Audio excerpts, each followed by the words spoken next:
If you have built PDF exports before, you will probably relate to this. Getting a web page rendered consistently usually takes more setup than you would expect. This API handles that part. So all you're doing is sending a URL and getting back a PDF. Let's take a look. Open the Geekflare playground and select URL to PDF. The API key is already configured, so let's send our first request. For the URL, let's use this link. We will leave the default setting as they are and click send request. In a few seconds, the API generates a PDF version of the page. This is the simplest way to turn a live web page into a downloadable document.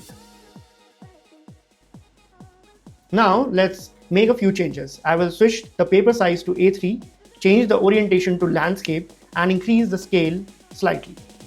These options let you control how the final PDF is rendered without changing the original web page. Send the request again and compare the output. Let's look at a few options that are useful in production.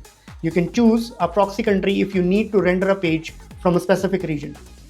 Hide cookies removes cookie banners from the output. Skip CAPTCHAs helps when pages include bot verification. And if you're generating reports, enabling add timestamp automatically appends the generation time to the file.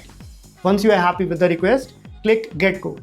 Geekflare generates the request in multiple programming languages, so you can copy it into your application instead of writing everything manually. This API is part of a larger system. You can call it from your backend, serverless functions, scheduled jobs, or automation pipelines whenever you need to generate a PDF.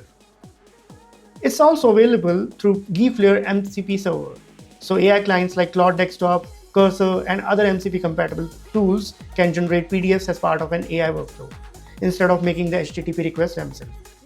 That's the URL to PDF API. Try it with one of your own web page and see how easily it fits into your application.